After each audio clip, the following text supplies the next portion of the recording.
Wassalatu wassalamu ala asrofil anbiya'i wal mursalin wa ala alihi wa ashabihi ajma'in. Amma ba'd.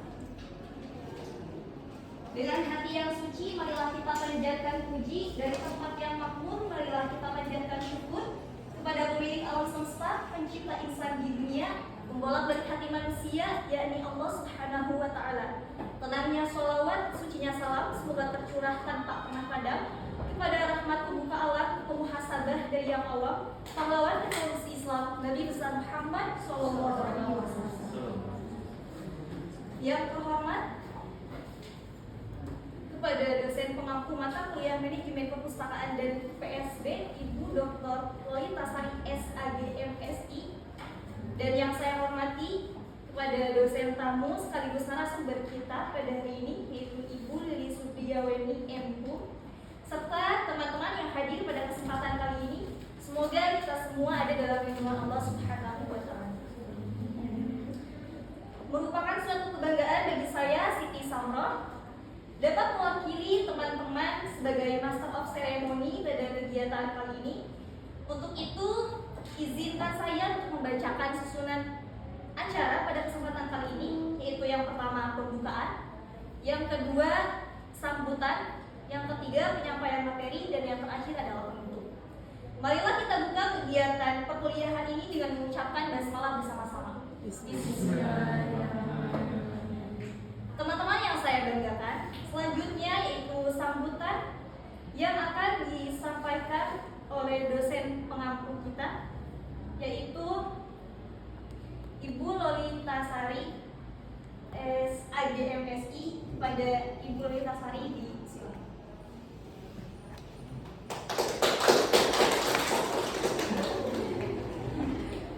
Bismillahirrahmanirrahim. Assalamualaikum warahmatullahi wabarakatuh. Waalaikumsalam warahmatullahi wabarakatuh.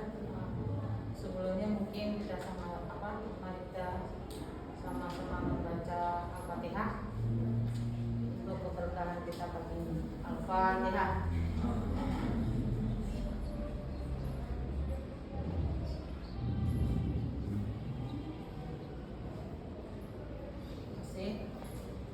Alhamdulillahirrahmanirrahim. Pagi ini kita akan menyelenggarakan dosen tamu dan yang sama-sama kita hormati Bapak Kapolri kita, Bapak Muarif Sam, kebetulan beliau mungkin berhalangan, dan kemudian Ibu kita yang cerita, Ibu narasumber kita, Ibu Lili Supriyaweni MHUM. Kebetulan beliau ini adalah sama-sama satu alumni dengan Ibu, sama-sama satu pakar, tapi beliau lebih pakar lagi berkenaan tentang museum.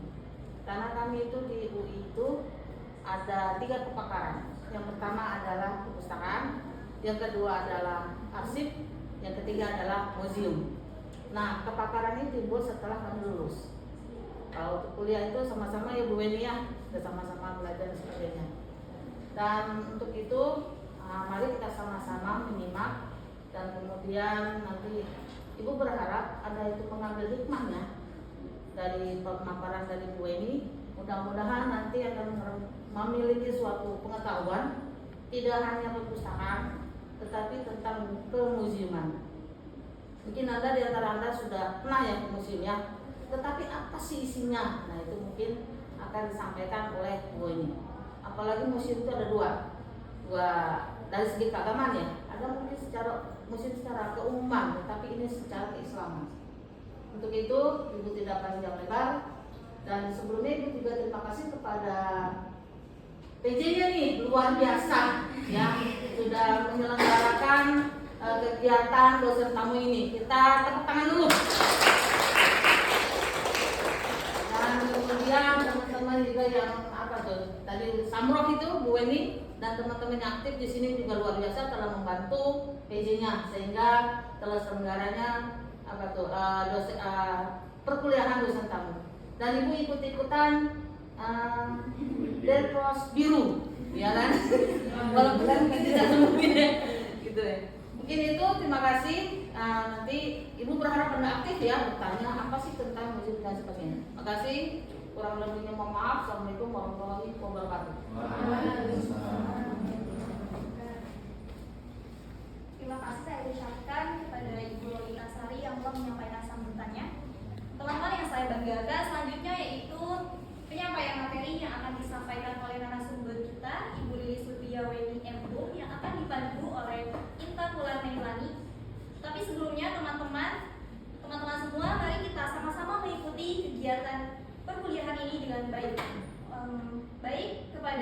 Nahla Mailani, silakan.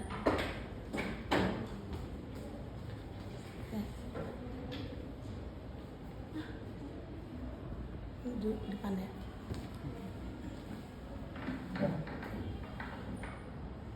Baik, terima kasih kepada Samro sudah menyampaikan pembukaannya, dan saya akan memperkenalkan diri saya. Saya Rinta Nahla Mailani sebagai selaku PJ dari Bulog Lintasari. Saya ingin di sini menyampaikan CV-nya Bu Lili. Yang pertama, dosen tamu Dr. Bu Lili Sutriaweni SU dengan alamat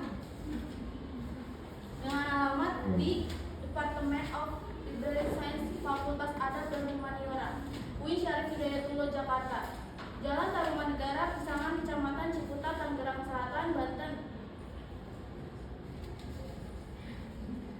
Teaching dan Answer, Preparation dan Information Set, Publication dan Biometri. Dan Ibu mampu gugup.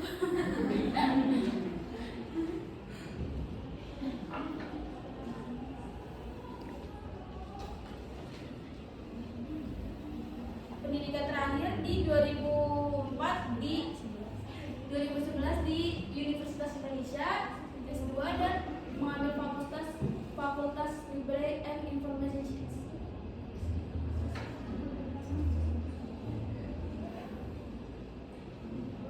Dan pengalaman organisasinya di sini dari 2005 sampai 2015 Ibu mengikuti Ikatan Pustakawan Indonesia sebagai member on nasional, dan di 2019 present Ibu mengikuti Asosiasi Dosen Ilmu Adab member nasional, dan yang terakhir di tahun 2022 Ibu mengikuti Asosiasi Dosen Ilmu Pustakawan Perguruan Tinggi Keagamaan Islam sebagai bendahara nasional. Baik, itu saja yang saya sampaikan dari CV Ibu Leni X Lili Sudria MU. Sebaiknya saya mempersilahkan Ibu acara ini. Assalamualaikum warahmatullahi wabarakatuh. Waalaikumsalam warahmatullahi wabarakatuh. Sebelumnya saya sangat berterima kasih sekali sudah diundang untuk hadir di sini berbagi pengetahuan ilmu. Tapi saya juga nanti bisa mendapat ilmu juga ya dari teman-teman mahasiswa semua, dan terutama sekali tentunya saya sangat berterima kasih sekali kepada Ibu Dr. Lintasari. Beliau itu sudah seperti kakak senior, apalah ya, udah nggak bisa diungkapkan dengan kata-kata. Beliau mengundang saya ke sini. Ini adalah kesempatan bagus dan saya terima. Alhamdulillah akhirnya saya bisa dipertemukan dengan teman-teman mahasiswa Prodi Manajemen Perpustakaan dan Manajemen Pendidikan dan apa tadi? PS. Mata kuliah Manajemen Perpustakaan dan PSB. PSB itu apa ya?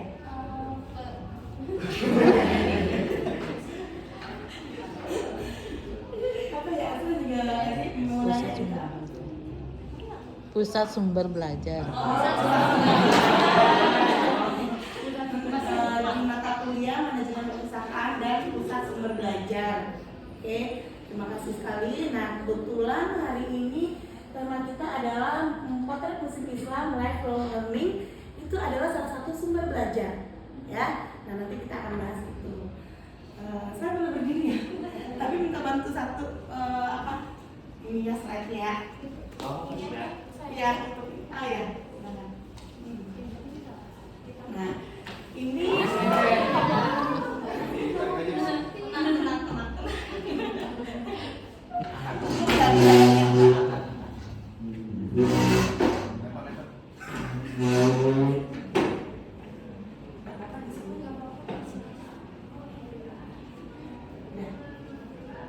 nah, ini sambil jalan, saya mau buka dulu.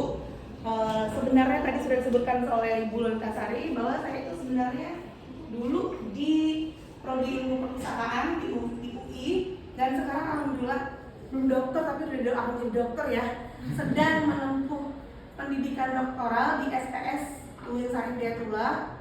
Insya Allah akan menulis tentang museum. Kebetulan bukan style ya, minat saya tuh ada di museum ya. Nah kalau kepakaran arsip ada di Ibu Lolitasari ya, beliau arsiparis juga, dosen perpustakaan juga, pustakawan juga, pokoknya komplit ya beliau mah. Jadi kalian sangat bersyukur ya bisa bertemu dengan Ibu Dr. Lolitasari. Nah kebetulan saya baru terakhir ini aja, ini cerita sedikit sebelum kita masuk ya, minat terhadap museum. Tadinya saya pikir museum itu biasa aja, tempat kita datang, terus kalau hari libur ya nggak ada tempat lain, yaudah museum, itu juga jarang-jarang ya. Tapi terakhir setelah saya datang beberapa museum, ternyata ada sesuatu yang menarik banget di museum. Yang tadinya mungkin kita lihatnya biasa aja sih, ada koleksi terus kita lihat cuma dipajang, nggak bisa kita pinjam gitu ya, cuma kita lihat terus foto itu doang. Tapi ternyata di balik semua itu banyak pengetahuan, banyak pelajaran yang mungkin selama ini nggak kita sadari ya.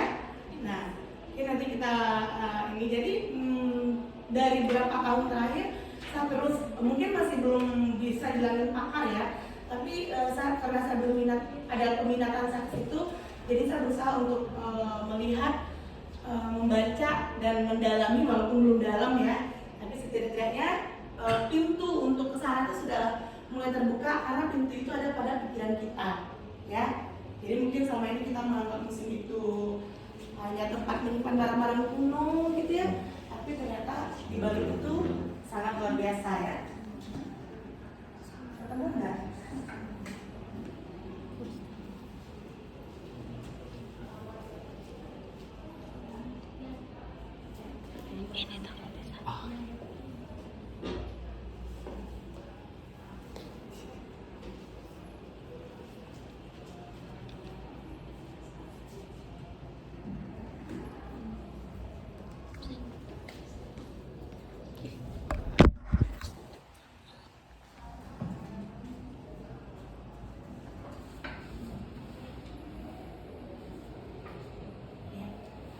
Potret Museum Islam, Lifelong Learning.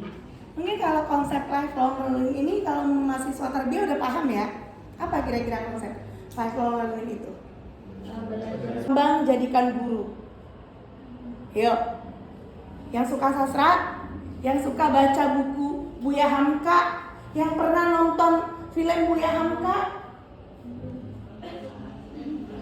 ayo, jangan drakor mulu. Istilah-istilah seperti itu harus kalian ini. Ya, itu ada kalau kalian belajar bahasa Indonesia itu ada. Alam tak kambang jadikan guru. Boleh searching di HP-nya masing-masing. Silakan searching. Siapa yang bisa nyebutin tunjuk tangan? Sayangnya saya nggak bawa permen buat hadiah. Cepat. Lupa tadi mau beli Tableron ya? Bener nggak sih nama coklat Tableron? Bener. Silver Queen ya?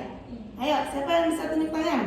Apa artinya? Alam tak kambang jadikan guru. Kalau dari Google, alam jujur aja. Iya, nggak apa-apa. Alam tak kambang jadi guru itu merupakan falsafah pendidikan masyarakat Minangkabau sebagai dasar pembentukan karakter melalui kearifan lokal yang bersumber dari alam sebagai tempat belajar. Ya, itu termasuk salah satu konsep lifelong learning. Jadi kita bisa belajar dari alam. Sebenarnya kalau dalam Islam sebelum ada falsafah itu, Islam kan sudah menerapkan ya. Kalau di Minangkabau itu ada namanya adat basandi sara. Nggak apa-apa ya, ini karena sama nggak apa-apa ya, pengetahuan ya. Nah jadi sebelum adat itu kita berpatokannya kepada agama dulu. Sebagai orang Islam, agama itu Islam itu mengajarkan bahwa setiap kejadian itu ada hikmah. Mau kejadiannya itu jelek, mau itu sedih, duka, bahagia, itu pasti ada hikmah. Nah di situ tersirat lifelong learning. Jadi kalau kalian berduka, jangan fokus pada dukanya. Belajar dari duka itu, apa yang bisa kalian ambil hikmahnya. Kecuali orang luar yang membutuhkan, jadi tidak umum gitu ya, kecuali perusahaan umum. Kalau museum berbeda, semua orang bisa mengambil, belajar sepanjang hayat di museum, apapun jenis museumnya. Siapa aja bisa. Jadi, oh jenis museum ini, saya enggak, itu enggak. Semua orang bisa, apapun jenis museumnya, ya. Nah, kalau menurut International Council of Museum itu menyebutkan museum sebagai sebuah lembaga non-profit. Kalau lembaga non-profit apa? Tidak mencari keuntungan. Memang disediakan tidak mencari keuntungan. Tapi ada tapinya. Sekarang museum ada juga kok yang mencari keuntungan. Ya, kalau cuma bayar tiket doang tuh nggak mencari keuntungan. Ya, tiketnya cuma 5.000, kan untung yang masuk ke dalam banyak gitu kan. Ada museum, pernah nggak mendengar museum macan? Berapa masuk ke dalamnya? Berapa? Mahal bukan? Di atas 50 lah ya. Itu termasuk non-profit nggak? Termasuk non-profit nggak? Bisa dibilang nggak juga ya. Nah, jadi museum itu nanti kita akan lihat. Jadi ada bagian-bagian siapa yang mengelolanya dan sebagainya ya. Nah, jadi tapi museum yang diperuntukkan untuk masyarakat ini adalah museum yang non-profit. Kebanyakan museum yang non-profit itu bayarnya seikhlasnya. Misalnya 5.000, 10.000 itu kan nggak seberapa kalau dibandingkan kita mendapat pelajaran di situ, pengetahuan di situ, ya sebenarnya. Lanjut. Nah, tunggu dulu. Nah, di sini disebutkan museum itu sebagai lembaga non-profit yang terbuka untuk umum dan tidak mengharapkan keuntungan. Dan di museum itu kita bisa melakukan, orang-orang bisa melakukan penelitian bagi peneliti, terus orang-orang bisa melakukan konservasi, terus maksudnya orang yang berkaitan di situ ya, terus mengkomunikasikan. Maksudnya mengkomunikasikan itu adalah koleksi yang ada di museum itu bisa dikomunikasikan ke orang yang datang. Yang tadinya nggak tahu, tapi ternyata secara tersirat terjadi komunikasi antara yang datang dengan koleksi yang ada di museum. Contohnya, saya pernah berkunjung ke Museum Bahari. Pernah nggak Museum Bahari di Kota Tua? Siapa yang udah pernah? Habis ini jalan-jalan ke museum ya. Kalau liburan tuh jangan ngedate di kafe gitu, di museum. Ya, kan tadi konsepnya adalah lifelong learning. Jadi selain rekreasi kita juga dapat pengetahuan. Tuh. Nah, mengkomunikasikan ini maksudnya adalah ketika saya masuk ke Museum Bahari itu kan tadi saya nggak tahu apa-apa nih. Terus di situ ternyata ada koleksi, salah satunya koleksi itu nyanyian Aceh. Nyanyian Aceh itu semacam nyanyian pengantar tidur yang itu dilakukan oleh masyarakat Aceh di Semeru. Pernah nggak kalian mendengar? Nah, intinya di museum itu dia mengumpulkan apa yang dikumpulkan koleksi. Nah, koleksinya apa? Tergantung museumnya apa. Ya, jadi setiap museum itu dia mempunyai ciri khasnya, koleksinya sama dengan perpustakaan. Setiap perpustakaan itu koleksinya berbeda dari jenisnya. Walaupun secara garis besar perpustakaan itu adalah menghimpun informasi. Tetapi informasi yang dihimpun itu nanti akan disesuaikan dengan siapa yang menjadi usernya, siapa yang menjadi pemustakanya, baru disesuaikan. Karena ujung tombaknya perpustakaan itu tadi adalah memenuhi kebutuhan pemustaka. Nah, kalau museum memenuhi kebutuhan semua masyarakat, lapisan masyarakat. Jadi bukan hanya pemustaka aja, semuanya bisa. Kalau pemustaka, kalau perguruan tinggi yang datang hanya sivitas akademika perguruan tinggi itu aja, kecuali orang luar yang membutuhkan. Jadi tidak umum gitu ya, kecuali perpustakaan umum. Kalau museum berbeda, semua orang bisa mengambil, belajar sepanjang hayat di museum, apapun jenis museumnya. Siapa aja bisa. Jadi, oh jenis museum ini, saya enggak, di situ enggak. Semua orang bisa, apapun jenis museumnya, ya. Nah, kalau menurut International Council of Museum itu menyebutkan museum sebagai sebuah lembaga non-profit. Kalau lembaga non-profit apa? Tidak mencari keuntungan. Memang disediakan tidak mencari keuntungan. Tapi ada tapinya. Sekarang museum ada juga kok yang mencari keuntungan. Ya, kalau cuma bayar tiket doang tuh nggak mencari keuntungan. Ya, tiketnya cuma 5.000, emang untung yang masuk ke dalam banyak gitu kan. Ada museum, pernah nggak mendengar museum macan?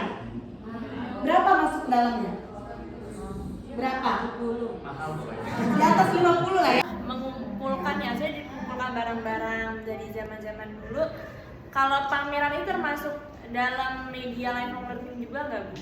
Nah, tadi kalau konsep lifelong learningnya di mana aja bisa kita dapatkan, termasuk di dalamnya pameran. Cuma Sekarang tuh Gen Z itu kan susah ya kalau mau ke museum, maksudnya kurang ketertarikannya gitu. Ke perpus aja tuh kurang tertarik apalagi ke museum gitu ya, Bu. Biasanya kan apalagi Gen Z itu sukanya kalau mau tempat-tempat yang estetik gitu. Kalau misalnya apa ya, gimana cara biar kita tuh bisa museum itu bisa menarik minat para remaja-remaja sekarang meskipun bukan dengan tempat yang semenarik itu gitu. mungkin kalau bicara estetik, museum juga ada estetik. Iya, tapi nggak semuanya. Iya. Yang Nah, ekspos gitu. iya. Mulai dari diri sendiri dulu. Karena kalau kita nyuruh orang lain, kita sendiri enggak dan susah ya. Jadi mulai dari diri sendiri dulu. Ya udah biar aja dulu. Nah, tentang museum kan tadi Ibu sudah menjelaskan tentang ada museum yang berbayar dan ada yang museum bayarnya seikhlasnya. Dan berbayar itu rata-rata yang swasta dan yang seikhlasnya itu yang di bawah dinaungin sama pemerintah. Nah, di situ pun kan ada beberapa museum yang walaupun bayarnya itu seikhlasnya, maksud seikhlasnya di sini kan di bawah 20.000 lah ya. Di situ yang ramai segala macam. Tapi ada juga museum yang sepi. Apakah kita ini yang ya sebagai pengunjung yang museum itu sepi dari pengunjung itu berpengaruh dengan museum tersebut atau tidak sama sekali, maksud dari berpengaruhnya itu dari pemeliharaannya segala macam. Kan yang namanya museum harus ada pengunjung yang dimana kita pun kan di situ kan bayar juga ya buat pemeliharaannya segala macam. Apakah di situ berpengaruh atau sudah ada biaya dari pemerintah? Ya, ini contohnya ya. Sebenarnya tidak semua museum swasta itu berbayar dan ada dananya. Contohnya museum NU yang pernah saya kunjungi, itu tahu nggak masuk ke dalam cuma bayar berapa? 2.000 perak. Sedih saya. Padahal informasinya luar biasa menurut saya. Jadi untuk memaksakan orang mengetahui itu informasinya itu luar biasa atau enggak, nggak bisa. Jadi memang mulai dari diri kita dulu. Mungkin ini sepi, karena kan orang kalau pergi rekreasi itu kan maunya yang bagus. Terus kalau ini sepi karena mahal, maunya yang nggak bayar, yang bayarnya dikit kalau orang gitu ya. Karena memang ada banyak faktor gitu. Nah tapi yang seperti itu juga pemerintah itu sekarang sebenarnya sudah mulai ada dana untuk museum, tapi memang belum banyak karena baru 10 tahun terakhir ini aja kali ya pemerintah itu baru bergerak bahwa museum itu penting. Berapa tahun belakangan lah, dulu juga nggak ada. Bahkan ada satu museum di Solo itu saya pernah beritanya tahun 2000-an lah ya, museum Solo, saya lupa lah museumnya di Solo, di kota Solo. Itu tuh menyimpan arca yang harganya miliaran. Arca itu orang luar beli arca itu bisa sampai miliaran gitu ya, yang aslinya. Tapi di Indonesia pemerintahnya nggak terlalu melirik gitu. Akhirnya disimpan ala kadarnya aja. Apa yang terjadi? Kuratornya paham itu barang mahal, dibikinlah duplikatnya. Yang disimpan di situnya duplikatnya, yang aslinya dijual. Artinya kita ini memang belum, pemerintah ini memang banyak PR-nya, termasuk salah satunya ke museum ini belum ada budgetnya. Budgetnya masuk saku dulu, saku siapa saya nggak tahu ya. Sebenarnya kalau pemerintah mau, Indonesia ini banyak duitnya, dan itu bisa diangkat menjadi salah satu. Coba kalian di YouTube aja deh lihat ya, di Google atau di YouTube. Negara-negara yang maju itu pasti museumnya keren, pasti perpustakaannya keren, ya kan? Nah Indonesia ini kan museum perpustakaannya belum keren, menandakan kita ini masih berkembang terus, kalau maju-maju gitu ya. Nah, gimana cara kita untuk masang itu biar dipajang gitu? Apa ada prosedur khusus atau apa? Ya, itu salah satu tugas kurator seperti itu. Dia akan turun ke lapangan, ya. Terus biasanya itu setong-setong segala macam, itu kan pasti ada masanya. Nah itu gimana sih biar koleksi tersebut tuh bisa tetap eksis gitu loh. Jadi masalah mungkin bisa geser gitu. Cara perawatannya gimana? Nah kalau perawatannya itu ada ya di museum. Kurator itu salah satu orang yang memutuskan untuk bagaimana pemeliharaannya seperti apa, itu kurator. Nah kalau dia eksis, kalau koleksi museum itu harus eksis terus. Karena apa? Karena dia itu adalah warisan budaya dan tidak dicetak ulang, tidak ada dibeli, tidak ada dijual. Jadi dia harus eksis mulu. Kita tidak melihat, oh ini udah ketinggalan zaman. Memang koleksi museum itu ketinggalan, disitulah seninya museum itu. Informasi masa lalu yang kita gali.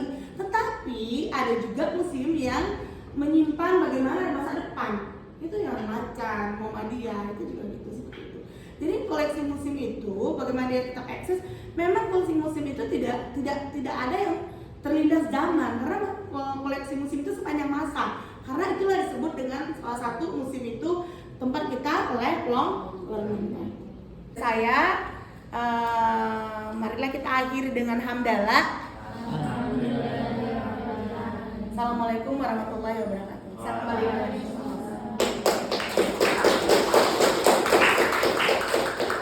Baik, terima kasih saya ucapkan kepada Ibu Lili Subiaweni MHU yang telah menyampaikan materinya. Mudah-mudahan materi yang disampaikan oleh beliau bisa bermanfaat bagi kita semua ya. Sebelum itu, izin saya menyampaikan kesimpulan dari awal. Jadi pada intinya bahwa museum itu tidak kalah menariknya dari perpustakaan. Museum dan perpustakaan itu hampir sama. Mungkin buat teman-teman yang kurang suka baca, boleh tuh menjadi rekomendasi ke museum, karena di museum itu biasanya kan ada orang yang membimbing ya, buat kayak menjelaskan sesuatu ya. Jadi setidaknya kita mendapatkan ilmu dari mendengar itu gitu. Mudah-mudahan dapat ilmunya dari itu gitu. Nah, jadi itu menjadi PR-nya bagi kita bisa dicoba gitu untuk mencoba hal baru gitu. Bahwa sumber belajar itu masih luas gitu, tidak hanya bergelut di perpustakaan saja. Baik teman-teman,